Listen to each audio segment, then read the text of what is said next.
একটা লড়াই আসবে এই দেশের মাটিতেই, এটা আমাদের ভবিষ্যৎবাণী না, এটা আমাদের দূরদর্শীদের আলোকে বলছি। একটা তো লড়াই দেখছেন প্রকাশ্য কুফরির সাথে তাওহীদের লড়াই, একটা লড়াই দেখছেন না, প্রকাশ্য কুফরির সাথে কিসের লড়াই? তাওহীদের। সামনে একটা লড়াই দেখবেন মডারেট ইসলামের সাথে প্রকৃত ইসলামের লড়াই। নতুন একটা ব্যাটল দেখবেন সমাজের মধ্যে চলবে, কথায় কলমে, টকশোতে, ময়দানে, ওয়াজ মাহফিলে, সব জায়গায় দেখবেন একটা নতুন ব্যাটল সামনে আসবে।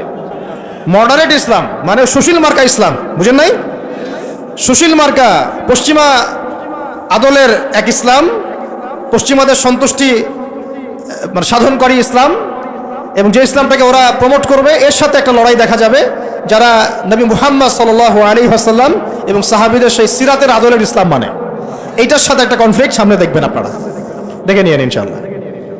কারণ আমরা খুব গভীরভাবে অবজার্ভ করছি বিষয়গুলো, যে যারা এতদিন পর্যন্ত সুযোগ সন্ধানী ছিলেন তারা এখন মডারেট ইসলামের দীক্ষায় দীক্ষিত হচ্ছেন। এই ইসলাম দিয়ে আল্লাহর জমিনে দিন কায়েম হবে না। ইসলামে আল্লাহর জমিনে দিন কায়েম করতে হলে সাহাবীদের ইসলাম নিয়ে আসতে হবে বাংলার জমিনে। আর সাহাবীদের ইসলাম শুধু আমর বিল মারুফের ইসলাম ছিল না, এখানে নাহি আনিল মুনকারও ছিল। মানে আপনারা হয়তো বোঝেন নাই, মানে শুধু সৎ কাজে আদেশের ইসলাম ছিল না, বরং অসৎ কাজে নিষেধের ইসলামও ছিল। শুধুমাত্র আমরা ভালো ভালো কথা বলবো, অন্যায় নিষেধ করব না, শুধুমাত্র তাবলীগের কথা বলবো, আল্লাহর জমিনে দিন কায়েমের কথা বলবো না, প্রয়োজনে আমরা জুলুমের বিরুদ্ধে দাঁড়িয়ে যাব না, জালেমের বিরুদ্ধে প্রতিবাদ করব না, এইরকম ইসলাম, এইরকম মানহাজ দিয়ে আপনি বাংলাদেশের জমিনে দিন কায়েম করতে পারবেন। এখন কথা হচ্ছে, আমি অনেক গভীরে চলে যাচ্ছি। যুবক ভাইদেরকে বলছিলাম যে নামাজের সাথে তেলাওয়াত ধরে রাখেন, আজকার ধরে রাখেন, ওলামা ইকরামের সোহবত ধরে রাখেন, এবং প্রকৃত ইসলাম আর এই প্রোটেস্ট্যান্ট ভার্সন অফ ইসলাম, মডারেট ইসলাম, এর পার্থক্য বোঝার চেষ্টা করবেন। ইসলাম শিখবেন আল্লাহ, তার রাসূল এবং সাহাবীদের কাছ থেকে। ইসলাম আমাকে পশ্চিমাদের কাছ থেকে শিখতে হবে না, ভারতের কাছ থেকে শিখতে হবে না, এই সুশীলদের কাছ থেকে শিখতে হবে না, এই মুনাফেক মার্কা বুদ্ধিজীবীদের কাছ থেকে শিখতে হবে না। ইসলাম শিখবো কোত্থেকে? সাহাবীদের কাছ থেকে। কাদের কাছ থেকে? এবং সিরাত থেকে আমি দলিল নিব। কোত্থেকে দলিল নিব? সিরাত থেকে, কোরআন থেকে এবং সুন্নাহ থেকে আমি দলিল নিব, আমি পশ্চিমাদের থেকে দলিল নিব না। একটা বিষয়ে স্পষ্ট মনে রাখবেন, ওরা যে ইসলামটাকে প্রমোট করবে, নিঃসন্দেহে সেই ইসলামের মধ্যে আব্দুল্লাহ বিন উবাইয়ের একটা মানহাজ থাকবে। ওদের ইসলামের সাথে আব্দুল্লাহ বিন উবাইয়ের মানহাজ জড়িত থাকবে। খবরদার এই ট্র্যাপে পা দিবেন না, আল্লাহ পাক আপনাদেরকে হেফাজত করেন, আমিন। এরপরে আসেন যে পয়েন্টটা নিয়ে আমি এদিকে চলে আসছি, যে আমাদের সমাজের এই সংকটগুলা, যে বড় বড় লেভেলের সংকটগুলো, এগুলোকে যদি আমরা দূর করতে চাই, তাহলে আল্লাহর কসম করে বলছি, রাষ্ট্র ব্যবস্থায় পরিপূর্ণ ইসলাম কায়েম না হওয়া পর্যন্ত আমরা পরিপূর্ণ স্বাধীনতা অর্জন করতে পারবো না।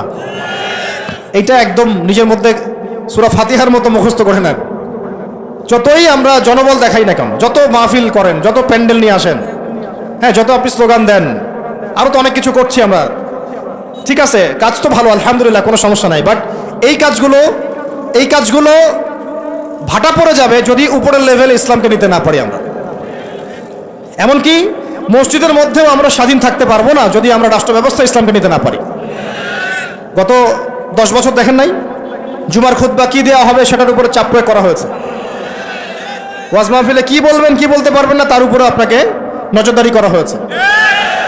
আমরা তো এমন একটা হালতে ছিলাম যে বাসায় ঘুমালেও বাসার বাইরে ওই গোয়েন্দা সংস্থার লোকজন বসে থাকতো, কোথায় যায়, কি করে, কার সাথে ফোনে কথা বলে, কে তাকে কল দেয়, যে কল দিল তার সাথে এর কি সম্পর্ক। আমাদেরকে কল দিলে তো মানুষই বিপদে পড়তো, আর কি, কল দিয়ে তারাই বিপদে পড়তো, কার সাথে দেখা করে, কে বাসায় আসতেছে, কে যাচ্ছে।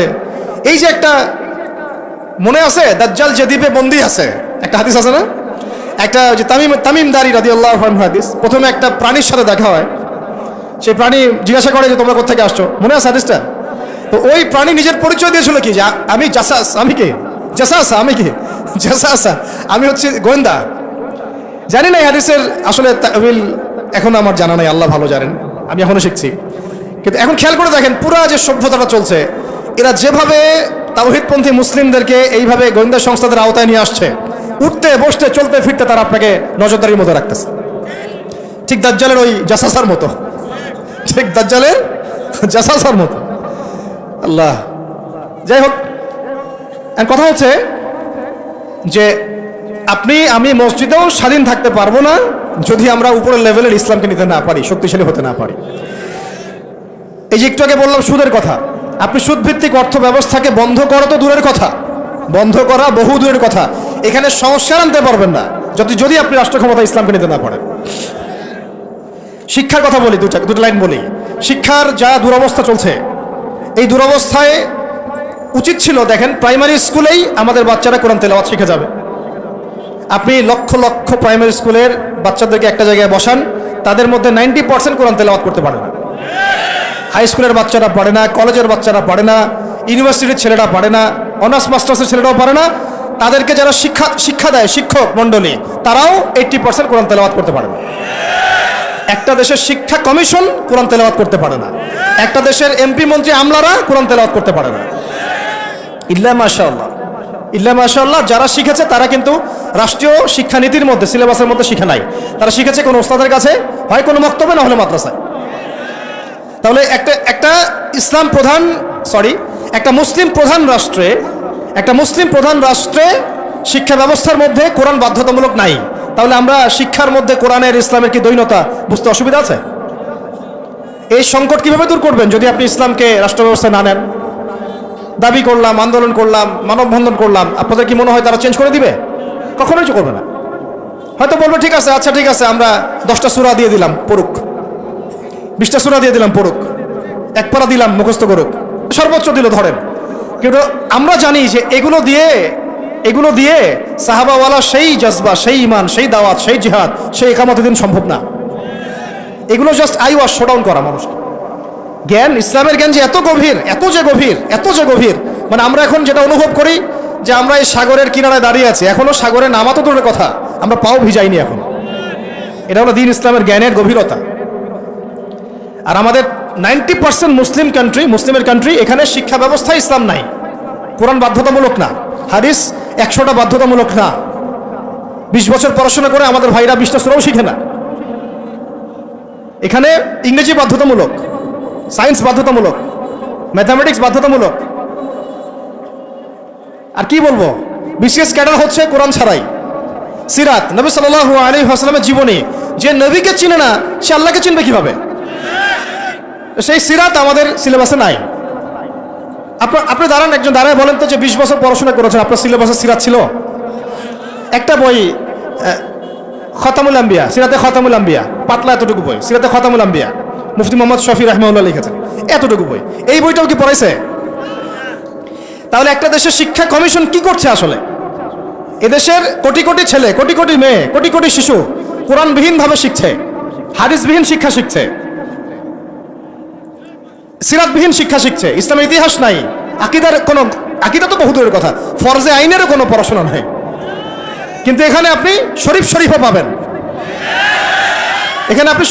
পাবেন, আরো কত কি পাবেন, এগুলো না হয় নাই বা বললাম, বলতেও খারাপ লাগে। উন্মুক্ত যৌন চর্চা ওখানে পড়ানো হচ্ছে, যৌন শিক্ষার নামে উন্মুক্ত ফ্রি সেক্সের দীক্ষা দেওয়া হয় নাই। এখন কতটুকু সংস্কার হচ্ছে আমি জানি না, নতুন করে আমি বই ঘাটি নাই। আগে 20-30 বছর আগে যাও ইসলামের কিছু ছিল, গদ্য পদ্য উপন্যাস কিছু ছিল, এগুলো আস্তে আস্তে সব উঠায় দেওয়া হচ্ছে। খেয়াল করে দেখেন। তাহলে এটাকে পরিবর্তন আনার জন্য শুধু কি মানববন্ধন যথেষ্ট হবে? ওয়াজ মাহফিলে আমি যে বলছি, আমার বলাটা কি যথেষ্ট হবে? এরা শুনেও শুনবে না, দেখেও দেখবে না। আমি বলে দিচ্ছি আপনাদেরকে, যদি সেকুলাররা উপরে থাকে, এই তথাকথিত সুশীলরা, এই রাম বাম প্রগতিশীলরা, এরা এই কথাগুলো শুনে বিশ্বাসও করতে পারে, হ্যাঁ এটা সত্য কথা বলছে ছেলেটা, কিন্তু ওরা কিছুই করবে না। কারণ কিছু বললেই দুটো শব্দ, কিছু বললে নাকি ওদের আব্বু মাইন্ড করবে। আব্বু চিনেন তো? আব্বু হচ্ছে কে? আমেরিকা। হ্যাঁ, কিছু বললে কে মাইন্ড করবে? আবার কিছু বললে আম্মু নাকি বকা দিবে। আম্মু চিনেন? আম্মু কে?